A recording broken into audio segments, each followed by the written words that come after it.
Bonsoir et bienvenue sur NTD Actualité.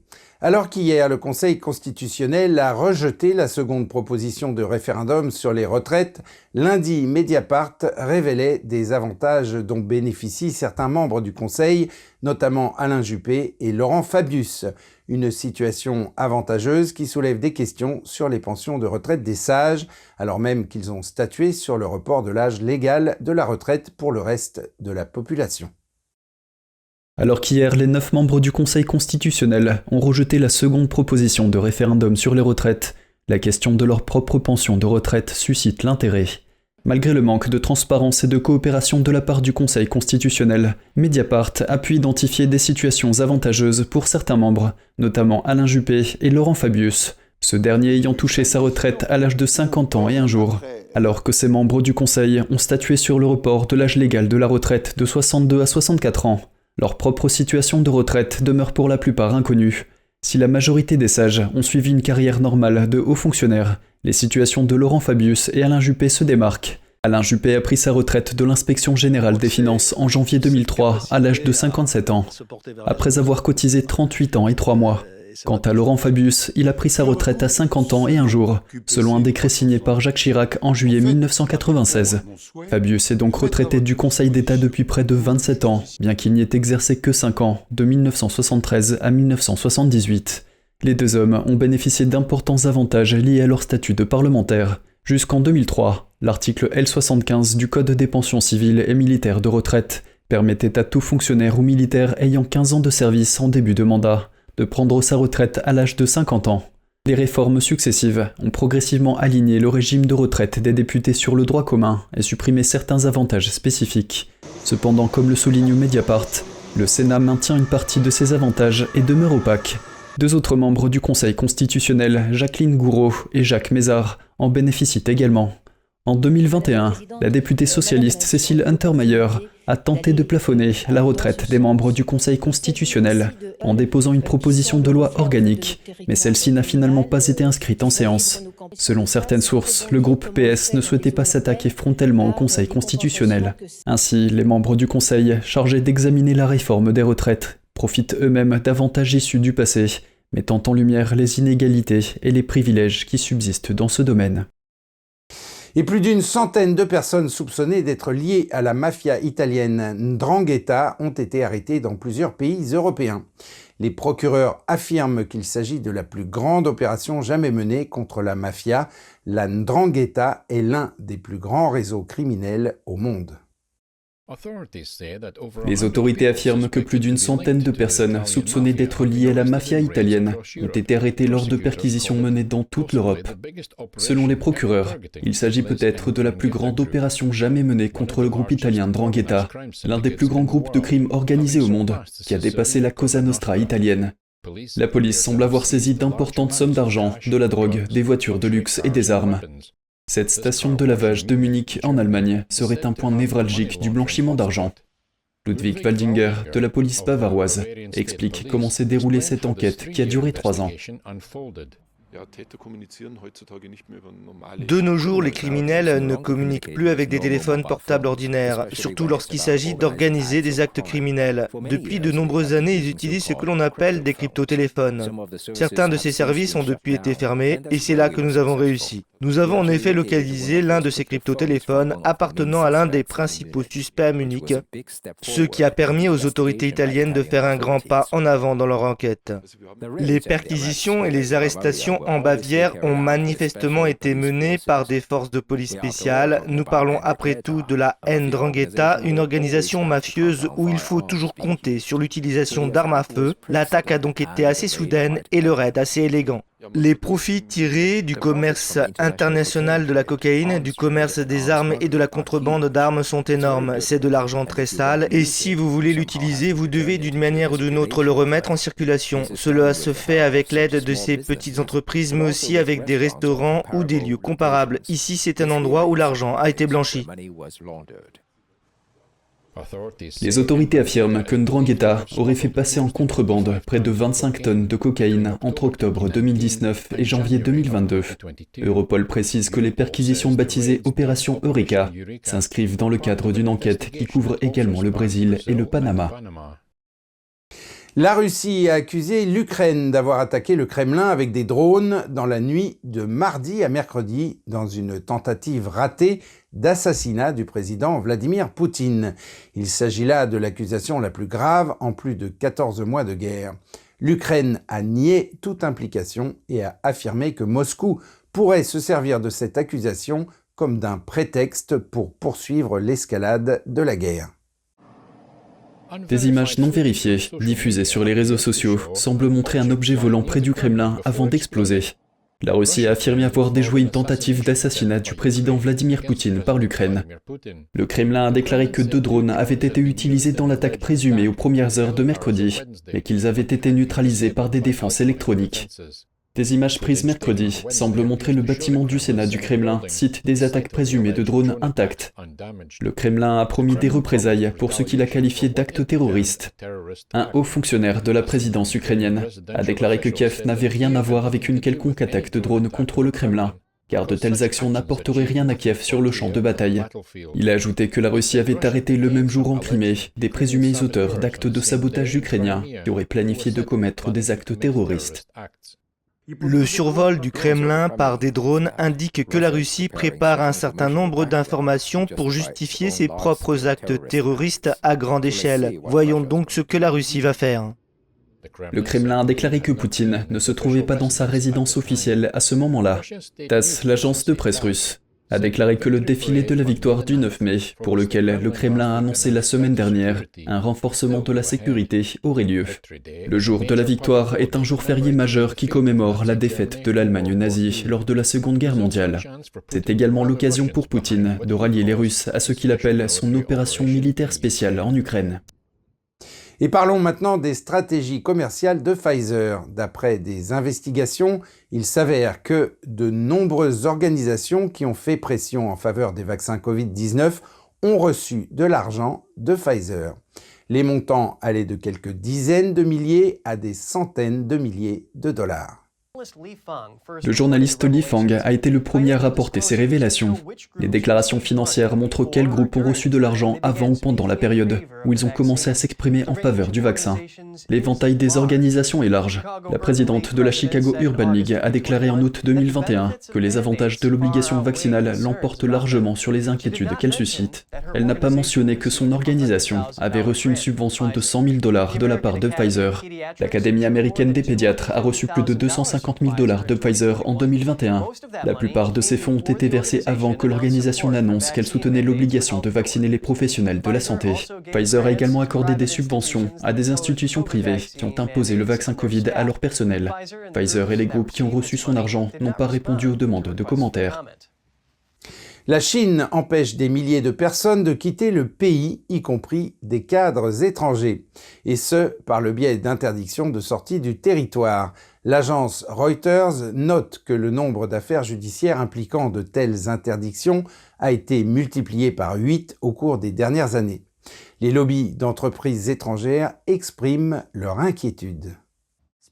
Le groupe de défense des droits Safeguard Defenders, basé en Espagne, met en lumière l'utilisation des interdictions de sortie du territoire dans un nouveau rapport, estimant que des dizaines de milliers de Chinois sont interdits de sortie à tout moment. Et cela ne concerne pas seulement les citoyens chinois. Le rapport cite un article universitaire de 2022 qui a trouvé près de 130 cas d'étrangers interdits de sortie du territoire entre 1995 et 2019, dont 29 Américains et 44 Canadiens. Safeguard Defenders a déclaré que depuis que Xi Jinping a pris le pouvoir en 2012, la Chine a élargi la portée juridique des interdictions de sortie du territoire et il y a eu de plus en plus recours, parfois en dehors de toute justification légale. Le rapport note que les personnes interdites de quitter la Chine comprennent des minorités ethniques telles que les musulmans ouïghours et les Tibétains, des défenseurs des droits, des activistes et des avocats, ainsi que des Chinois ayant des différends financiers. Parmi les exemples, on peut citer un internaute du nom de Gao Jian, postant sur le fait que des fonctionnaires ont découpé son passeport lorsqu'il a essayé de quitter le pays en 2022. L'épouse d'un ancien libraire indépendant de Shanghai a été empêchée de quitter le pays l'année dernière. La famille s'est installée aux États-Unis après la fermeture de la librairie par les autorités. En 2023, l'épouse est retournée en Chine pour s'occuper de sa mère malade, mais elle a été arrêtée à la frontière. Les autorités l'ont interrogée sur ce que son mari publiait en ligne.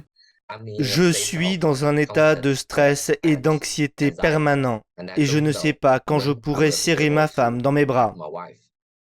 Et un avocat spécialisé dans les droits de l'homme s'est vu interdire de partir en 2021. Les autorités l'ont arrêté à l'aéroport de Shanghai Pudong alors qu'il se dirigeait vers les États-Unis pour rendre visite à sa femme atteinte d'un cancer. La veille, il avait écrit une lettre ouverte au dirigeant chinois Xi Jinping lui demandant de quitter le pays pour des raisons juridiques et humanitaires. Les autorités ont déclaré qu'il était détenu en vertu d'une interdiction de sortie du territoire. L'analyse de Reuters montre que la plupart des affaires étaient civiles et non pénales. Cette situation contraste avec celle des États-Unis et de l'Union européenne qui imposent des interdictions de voyager aux personnes soupçonnées d'infractions pénales et non aux demandeurs civils. Selon un rapport judiciaire chinois, les interdictions de sortie du territoire ont augmenté de plus de 50%, avec 34 000 personnes interdites de sortie en 2018. Cela contraste avec le fait que les autorités chinoises ont signalé que le pays était ouvert aux affaires après la pandémie. Et selon le classement mondial de la liberté de la presse 2023, la Chine se retrouve à l'avant-dernière place, juste un peu au-dessus de la Corée du Nord. Le régime chinois mène une vaste campagne de répression contre les journalistes en Chine et empêche le libre accès à l'information. Ces dernières années, il a exporté son système dans d'autres pays. Malcolm Hudson de NTD nous en dit plus à ce sujet. La Chine est tombée à l'un des derniers rangs du classement mondial de la liberté de la presse, juste devant la Corée du Nord. Elle est le plus grand geôlier de journalistes au monde et l'un des plus grands exportateurs de contenu de propagande. Mais les efforts de la Chine pour contrôler les médias ne se limitent pas à ses propres frontières. Fiona O'Brien, directrice de Reporters sans frontières au Royaume-Uni, affirme que la Chine cherche à exporter son système à l'étranger. La Chine n'a jamais caché son ambition de créer un nouvel ordre mondial des médias afin de modifier la manière dont les écosystèmes médiatiques fonctionnent à Hong Kong. Ce que la Chine a fait à Hong Kong, c'est déchirer le traité sino-britannique conclu dans les années 1980 avant la rétrocession et au mépris total de ce traité, fouler aux pieds ses obligations en matière de liberté de la presse. Ces lois sont extraordinairement restrictives et son ambition est d'exporter le modèle qu'elle utilise actuellement en Chine vers d'autres territoires, y compris Hong Kong. Depuis que Pékin a introduit la loi sur la sécurité nationale à la mi-2020, la situation à Hong Kong s'est considérablement dégradée. Cette loi permet aux autorités de punir des personnes pour des crimes vaguement définis. Il s'agit notamment de subversion, de terrorisme et de collusion avec des forces étrangères. Mais Pékin a le pouvoir de décider l'interprétation de la loi. Howard Zhang, rédacteur en chef de BBC News Chinese, a déclaré qu'un responsable chinois avait qualifié la loi d'épée de Damoclès. Lorsque le gouvernement chinois a promulgué la loi sur la sécurité nationale, l'un des responsables a déclaré « Nous n'allons pas l'utiliser tous les jours, mais elle sera comme une épée suspendue au-dessus de votre tête. Et si vous commettez une infraction, vous serez puni par la pleine force de la loi. » Concernant la liberté de la presse, il a déclaré qu'au cours des 5 dernières années, Hong Kong est passé d'une situation relativement libre à une situation strictement contrôlée. Les informations commerciales et non politiques jouissent encore d'une certaine liberté. Mais pour tout ce qui est politiquement sensible, je dirais que l'autocensure devient une nouvelle norme. La plupart des journalistes savent ce qu'il ne faut pas dire. Ils deviennent presque aussi sensibles que leurs collègues du continent. C'est l'impression directe que j'ai à chaque fois que je me rends à Hong Kong. Lors des manifestations de 2019 à Hong Kong, des centaines de journalistes ont été détenus, inculpés et victimes de violences policières. En 2021, une douzaine de journalistes ont été arrêtés dans le cadre d'une nouvelle vague d'arrestations, l'année même où 2 grands organes de presse indépendants ont été fermés de force. Plus de 5 autres ont choisi de fermer leurs portes pour des questions de risque. Selon O'Brien, la boîte à outils utilisée par les régimes oppressifs s'élargit et est largement liée au progrès de la technologie. Le Vietnam a adopté des lois sur l'Internet qui reflètent celles de la Chine il y a quelques années. La Chine essaie donc de se propulser dans la région et au-delà. Elle ajoute que la communauté internationale doit prendre la mesure de ce qui se passe et collaborer avec d'autres nations animées du même esprit pour combattre les ambitions de la Chine avant qu'il ne soit trop tard. Malcolm Hudson, NTD Actualité, Londres. Le bourg historique de Windsor se prépare au couronnement du roi Charles. Les rues et les entreprises locales s'apprêtent et se pomponnent en prévision du grand week-end. Les propriétaires d'entreprises déclarent vouloir faire honneur à l'événement car les liens royaux sont d'une grande importance pour la ville. Des banderoles suspendues dans les rues et des affiches du couronnement dans les vitrines des magasins. Windsor se prépare au couronnement d'un nouveau roi. L'historique Hôtel Castle se trouve à 2 pas du château. Au cours de ses 500 ans d'histoire, il a vu le couronnement de nombreux monarques et a même accueilli des membres de la famille royale dans ses restaurants et ses bars. L'hôtel Castle a donc créé le merveilleux thé du couronnement sur un stand qui a été fabriqué sur mesure en forme de couronne. Nous avons créé un cocktail botanique pour le couronnement et nous avons également proposé différents forfaits pour le couronnement. Nous avons donc mis les petits plats dans les grands pour célébrer un événement d'une telle importance. L'hôtel a également créé un cocktail spécial appelé King's Hermine pour le week-end du couronnement. Ce fleuriste est l'un des plus proches de la famille royale. Depuis plus de 30 ans, le propriétaire Martin Crossley crée des bouquets pour toutes sortes d'occasions royales, heureuses ou malheureuses. Il a été le fleuriste recommandé par le château lorsque des personnes souhaitaient envoyer un bouquet à la reine Elisabeth II. Crossley explique que la défunte reine aimait particulièrement les fleurs anglaises de saison au parfum intense.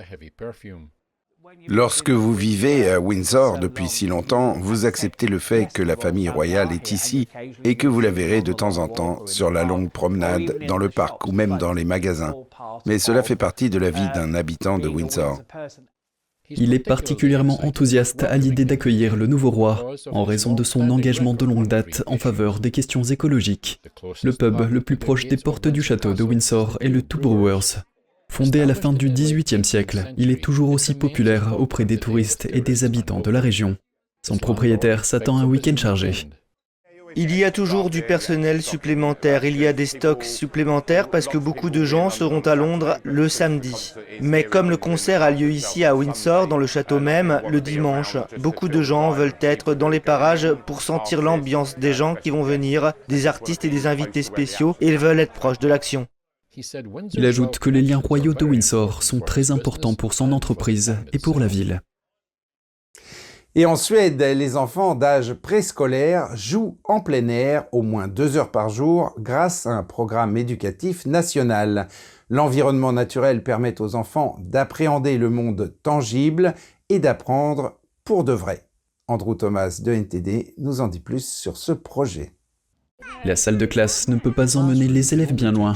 Un jour ou l'autre, ils devront survivre dans le monde réel. Dans les écoles maternelles Reinorsheim, soit plus au soleil, la plupart des cours se déroulent à l'extérieur. Ce groupe d'enfants de 2 et 3 ans étudie le feu depuis 6 semaines. Il est plus facile de voir comment fonctionne un feu et comment l'allumer, et de parler de ce dont on a besoin pour allumer un feu. Il faut de la chaleur, des matériaux, de l'oxygène, et s'il n'y en a pas, le feu va s'éteindre. Les élèves coupent le bois dont ils auront besoin pour faire du feu. Aujourd'hui, ils font des crêpes. Ils en divisent une grande quantité en parts égales pour que tous les enfants puissent en manger. Mais c'est aussi un cours de mathématiques. C'est beaucoup mieux pour les enfants d'apprendre dans des environnements authentiques, donc si nous devons leur apprendre à diviser et à compter, je compterai les enfants, je diviserai la crêpe. Ces écoles, pluie ou soleil, ont été créées en 1985. Elles offrent un environnement propice à l'apprentissage et au bien-être général. Le niveau de cortisol diminue, le niveau de sérotonine augmente. Le cortisol est l'hormone du stress. Peut-être que si vous allez dans des environnements verts et bleus, le niveau de stress diminue. La concentration est plus élevée et il est plus facile de se concentrer. Les enfants d'âge préscolaire apprennent également à prendre leurs responsabilités. C'est bon pour eux d'apprendre à gérer leurs propres affaires et ils sont aussi très fiers de pouvoir le faire, de pouvoir porter leur sac à dos, de l'ouvrir et de sortir les bouteilles d'eau s'ils en ont besoin. Les enfants qui fréquentent ces écoles forestières sont dehors de nombreuses heures par jour. Apprendre à veiller sur ses amis est l'une des leçons les plus importantes. Nous travaillons aussi sur la façon de prendre soin les uns des autres, parce que c'est la même chose. Si vous voulez prendre soin de quelque chose que vous aimez, vous prenez soin de vos amis. Et nous pensons que si l'on prend soin les uns des autres, c'est un bien meilleur endroit pour nous tous. Après un repas chaud, les enfants sont épuisés. Ils s'emparent donc de leur oreiller ou de leur peluche préférée pour faire leur sieste quotidienne. Andrew Thomas, NTD Actualité. Ainsi s'achève cette édition. Merci de l'avoir suivi. Vous pouvez suivre tous les programmes de NTD sur Granging World, la plateforme 100% propre pour apprendre, partager, s'amuser ou être inspiré. Pour cela, il vous suffit de taper www.granging.com/fr-fr ou de cliquer sur le lien qui se trouve sous la vidéo. Quant à nous, on se retrouve demain à 20 h pour une nouvelle édition et d'ici là, je vous souhaite à toutes et à tous et au nom de toute l'équipe, une excellente soirée sur NTD.